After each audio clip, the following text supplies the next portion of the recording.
two careers, mine and my wife's.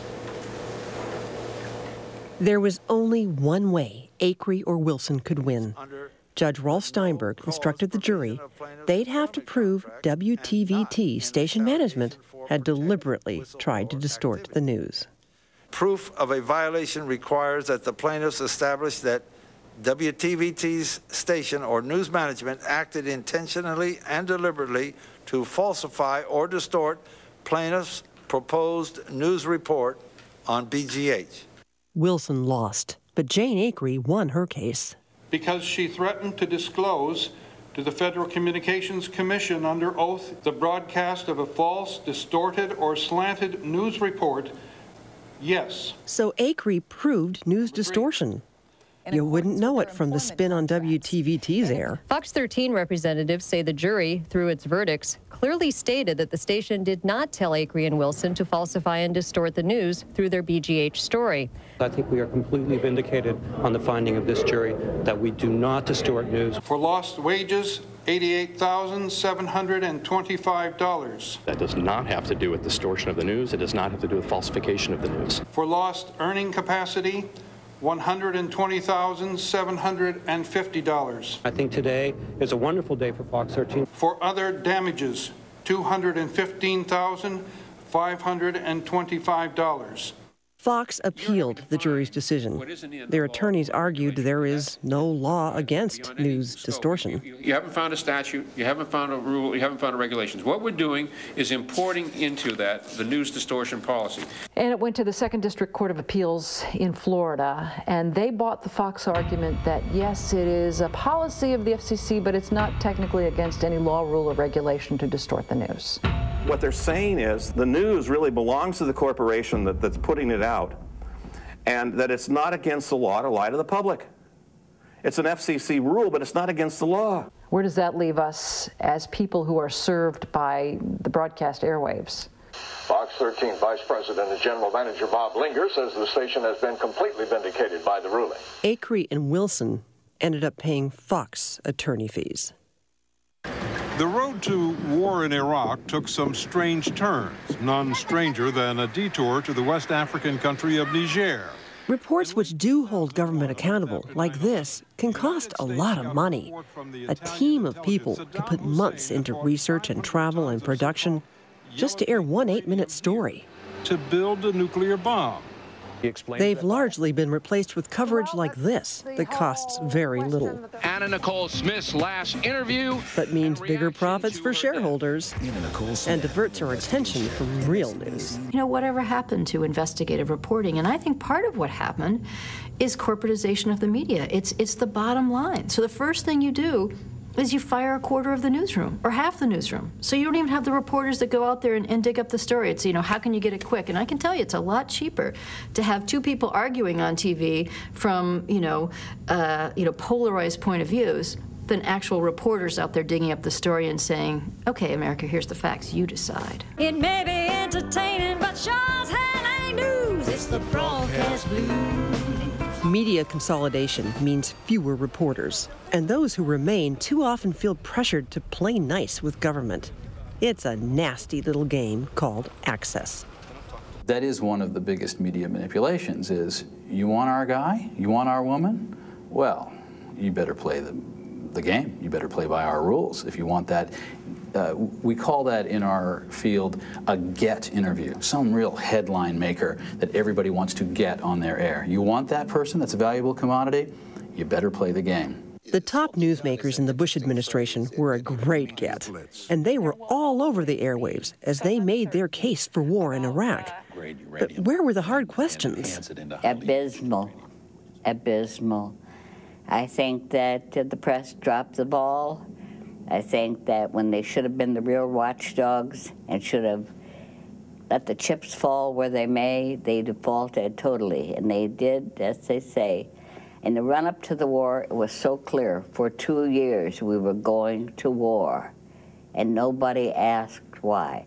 But we now know that Saddam has resumed his efforts to acquire nuclear weapons. High-quality aluminum tubes. Which is what you have to have in order to build a bomb. Suitable for nuclear weapons production. There were no weapons of mass destruction was the first sale. That's the first thing to scare everyone. We don't want the smoking gun. That could come in the form of a mushroom cloud.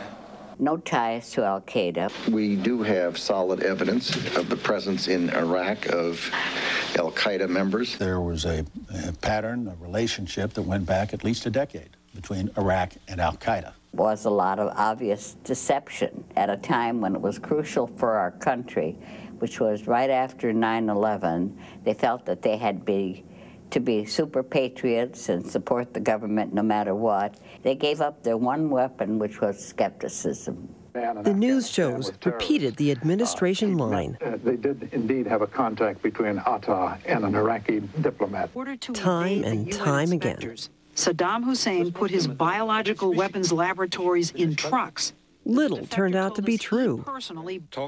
Instead of providing clarity on the single most defining issue of our generation, the press only created confusion. The smoking gun is an interesting phrase. 6 years after the attacks on New York City and the Pentagon, a Newsweek poll showed 41% of Americans thought Saddam Hussein was directly involved in the terrorist attacks.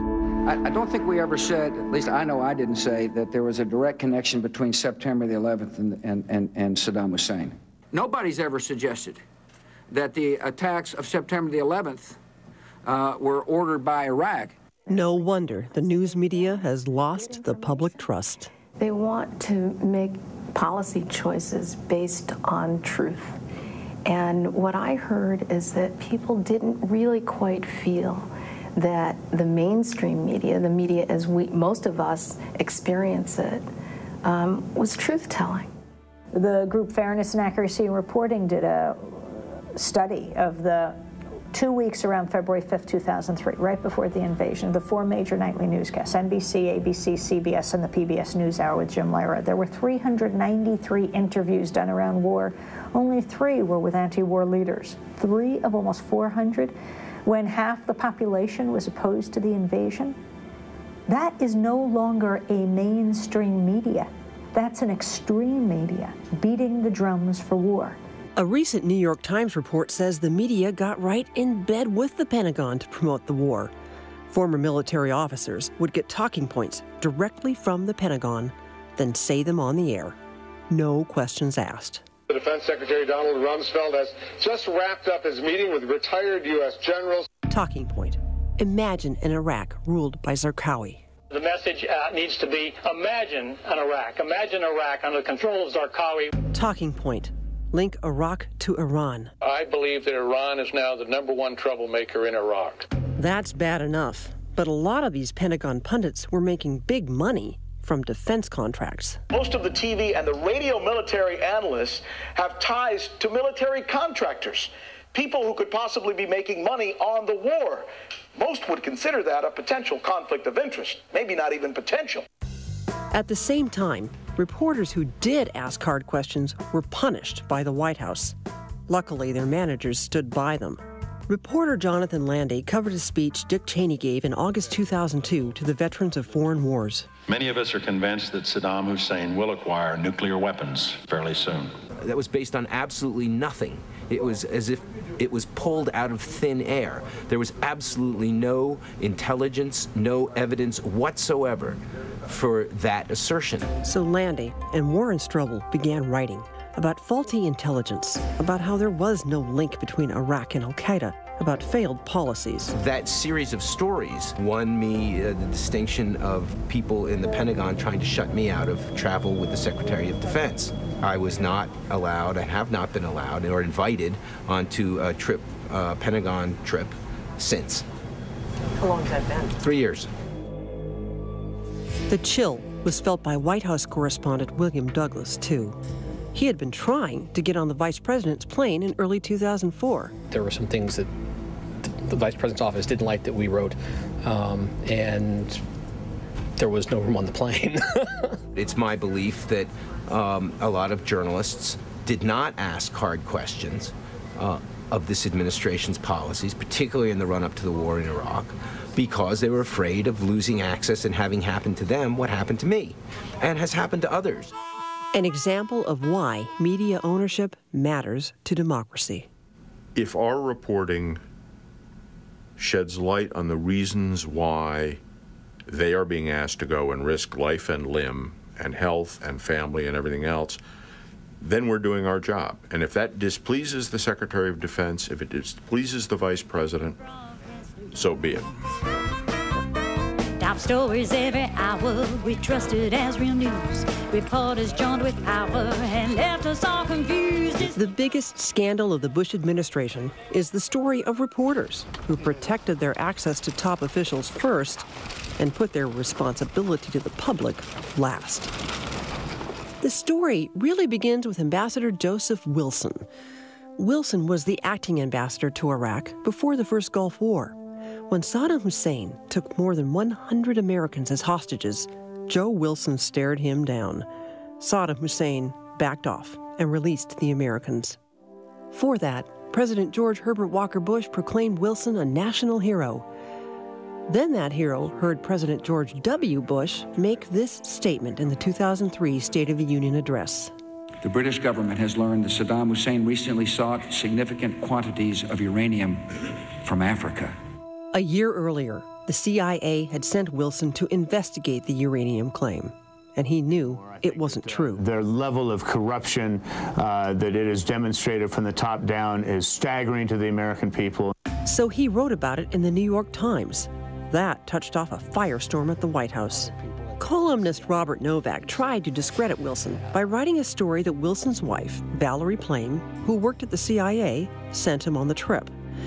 Trouble was, she worked as a spy for the CIA. Nobody was supposed to know she worked there. The CIA even told Novak not to publish that information.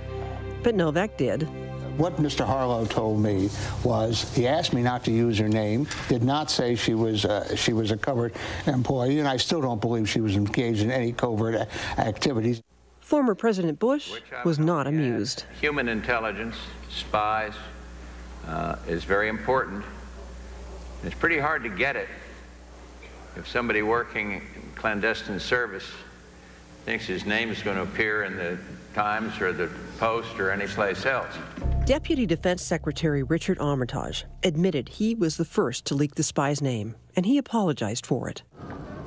Did you change your story? But White House staffers Karl Rove and Louis Libby were also spreading the covert agent's name to reporters, at the same time assuring the president's own press secretary